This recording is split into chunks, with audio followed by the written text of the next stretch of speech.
Merhaba fotoğraf dostları, nasılsınız? Umarım iyisinizdir. Umarım keyifleriniz yerindedir. Bir süre önce sizlerle yeni Fujifilm X-E5 kamerayı incelemiş, artıları ve eksilerini birlikte değerlendirmiştik. O videonun gündemi yoğundu. Fujifilm'in yeni lensi XF 23 mm f2.8'den bahsedememiştim.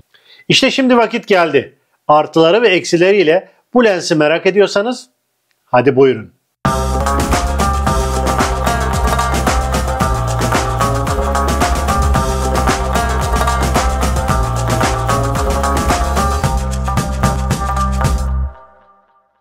Başlarken hemen belirtmeliyim ki bu demo lens bana Fujifilm Türkiye tarafından incelenmek ve iade edilmek üzere gönderildi. Kendilerine teşekkür ederim. Diğer taraftan bu inceleme için herhangi bir ücretlendirme, sponsorluk söz konusu değil. Tamamen bağımsız görüşlerimi sizlerle paylaşacağım ve Fujifilm de bu videoyu sizlerle birlikte ilk defa izleyecek. Bunu bilmenizi istiyorum ve lense geçiyorum. Öncelikle XF 23 mm Fujifilm'in Prime Lens portföyünde oldukça popüler.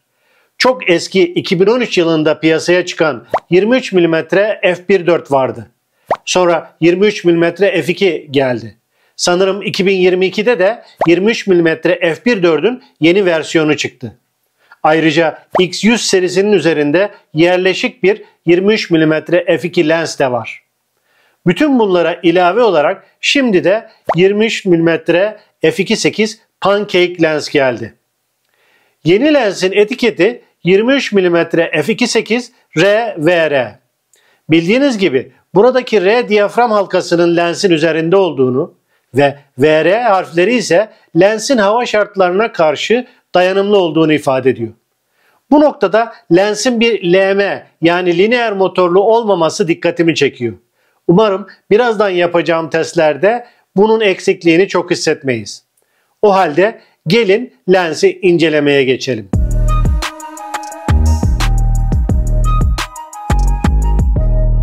Lensin optik yapısı 2 asferik eleman da dahil olmak üzere 6 grupta 8 elemandan oluşuyor.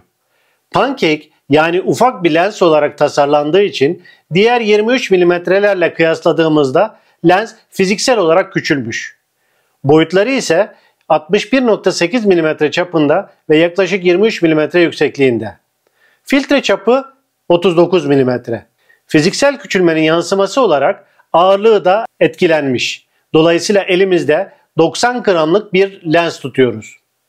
Lensi elimize aldığımızda alışık olduğumuz o Fujifilm kalitesini hemen hissedebiliyoruz. Hafif ama tok, kaliteli bir hissiyat veriyor. Daha önceki inceleme videolarında da söylemiştim. Ben adımlı diyafram halkalarını seviyorum. Değiştirdiğinizi hissediyorsunuz. Bu lenste de f2.8 ile f16 arasında adımlı bir şekilde değişen bir diyafram halkası mevcut. Yumuşak bir akışı her adımda duyarak hissettiren bir geçiş sesi var.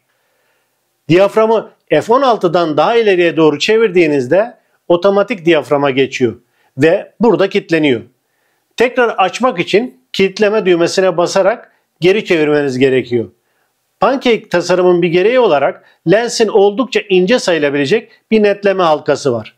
Eliniz alıştıktan sonra inceliği çok problem yaratmıyor ve çok yumuşak bir akışı var. Artık otofokus testlerimize geçebiliriz.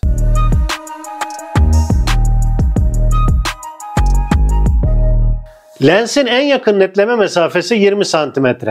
Hemen hemen bu mesafeye koyduğum Rıfkı Baba ve çok daha gerilerde bekleyen Pakize arasında otofokus geçişlerini denediğimde sesli ve nefes alıp vermeli olarak netleme yapabiliyorum. Acaba videoda durum nedir diye aynı denemeyi yaptığımda görece olarak fotoğraftakinden daha düzgün geçişli, bir anlamda nefes alıp vermeyi hissettirmeyen netleme gözlemliyorum. Az da olsa netleme motorunun sesi maalesef duyulabiliyor. Bu anlamda videocu arkadaşların dikkat etmesi gerekir. Yüz göz tanıma konusundaki performansa bakalım. Fotoğraf modunda tamamen rastgele ve hızlı ataklar yaparak elimdeki X-E5 ile ve mekanik perde ile saniyede 8 kare olacak şekilde fotoğraf çekiyorum. Sistem ekrandaki takipte iyi görünüyor ama net çıkan fotoğraf oranına bir bakalım. Toplamda 38 kare fotoğraf çekmişim ve bunlardan 18 adedi net. Başarı yüzdesi %47. Bu maalesef oldukça düşük bir oran. Videoda yüz göz takibinde çok büyük bir sıkıntı yine gözükmüyor. Şu kesin ki lens 23 mm lensler arasında otofokus performansı en yüksek lens değil. Ama Pancake olarak bu açıdaki tek seçenek olduğu düşünüldüğünde AF performansı bence yeterli. Fotoğrafta yüz göz takip performansı bence güvenilir değil. Kullanmamayı tercih etmek lazım. Videoda dikkatli bir şekilde kullanılabilir.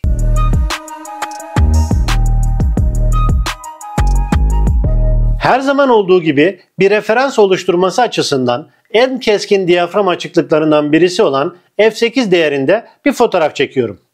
Bu fotoğrafa baktığımda merkezde oldukça keskin ve köşelerde de iyi seviyede keskinlik görüyorum.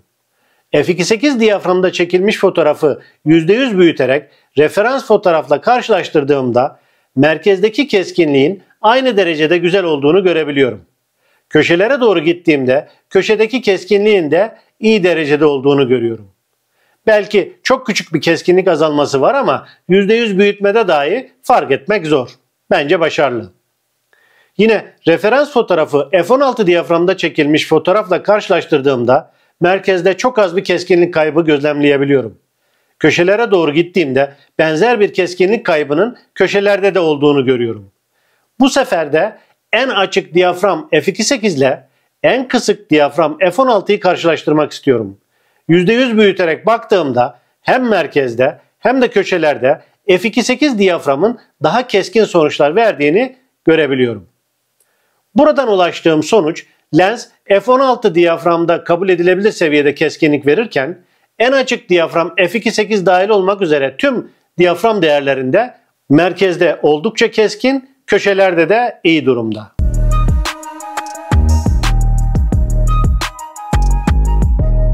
Önceki incelemelerde de söylediğim gibi farklı dalga boyundaki ışığın bir odak noktasında toplanamamasından oluşan lens kusuruna renk saçılması diyoruz. Yine biliyoruz ki bu kusur hemen hemen her marka lenste var ve üreticilerin yayınladıkları lens profil datası ile Photoshop, Lightroom gibi yazılımlarda kolayca giderilebiliyor. Lenste oluşabilecek renk saçılmasını görebilmek için en açık diyaframda bir fotoğraf çektim. Renk saçılmalarını en kolay görebileceğimiz yerler kontrastın yüksek olduğu, arka planın aydınlık olduğu yerler. Buralara bakmak lazım. Şu bölgelerde renk saçılmasını görebiliyoruz. Daha iyi görebilmeniz için %200 büyütmeyi alayım. Bakın miktarı az da olsa buralarda kırmızı renk saçılması var. Ancak sorun yok. Gidermek için Lightroom'da Lens Correction sekmesi altında Remove Chromatic Aberration yani renk saçılmasını ortadan kaldır ifadesini tıkladığımızda otomatikman düzeldiğini görebiliyoruz.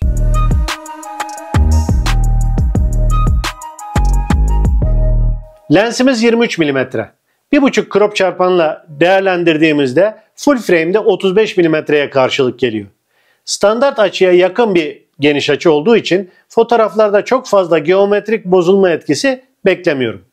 Bu fotoğrafa baktığımızda hiç görmüyoruz. Ancak buraya bakarak konuşursak yanılırız. Zira RAW dosya Lightroom tarafından otomatik olarak profil düzeltmesine tabi tutuluyor. Şuradan profil düzeltmesini açıp kapatırsak az da olsa fıçı tipli geometrik bozulmayı görmemiz mümkün. Ancak dediğim gibi Lightroom, Photoshop, Capture One gibi yazılımlar RAW dosyasını otomatikman düzeltiyor. Siz JPEG çekiyorsanız kameranız bunu otomatikman düzeltiyor. Varlığını bile hissetmiyorsunuz.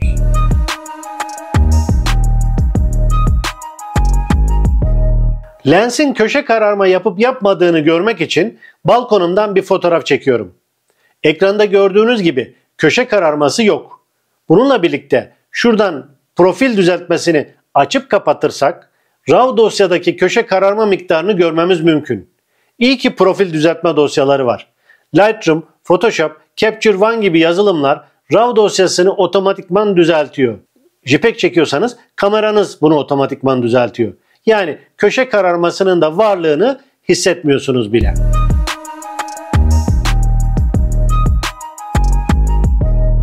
Lens açık diyaframlarda tatlı, pürüzsüz, kremamsı bir bokeh veriyor. Bunu hem fotoğrafta hem de videoda gözlemleyebiliyoruz. Çalışmalarında bokeh seven fotoğraf ve video severlerin bu anlamda bu lensi seveceklerini düşünüyorum.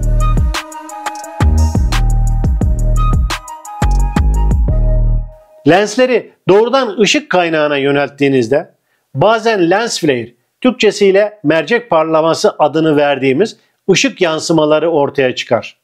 Bu lenste oluşan mercek parlamasını şu anda ekranda görüyorsunuz.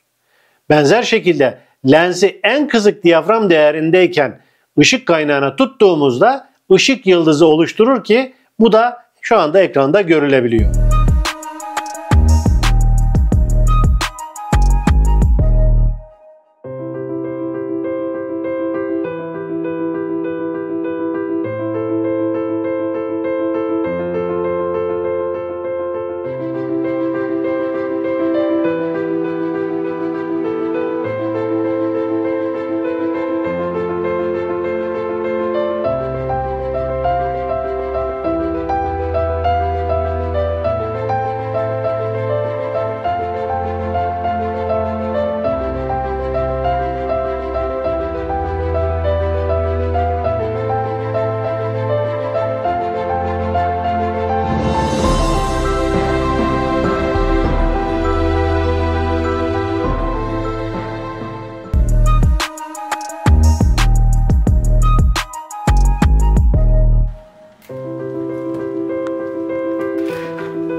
Bu lens Fujifilm X-E5'in partneri olarak piyasaya sunuldu.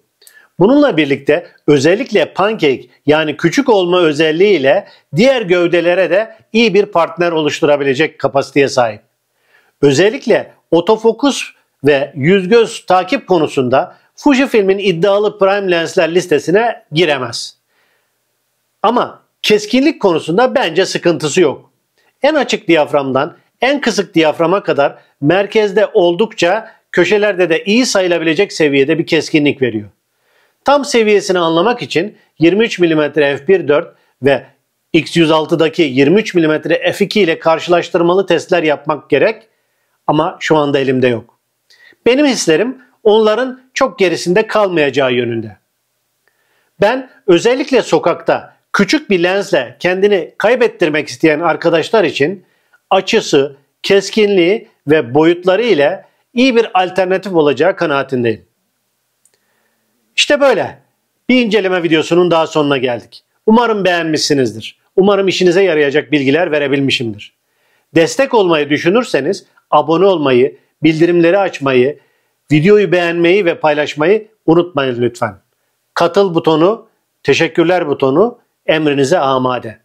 İzlediğiniz için teşekkür ediyor. Önümüzdeki günlerde yeni bir videoda, yeni bir içerikle görüşünceye kadar hoşça ve sağlıklı kalın diyorum.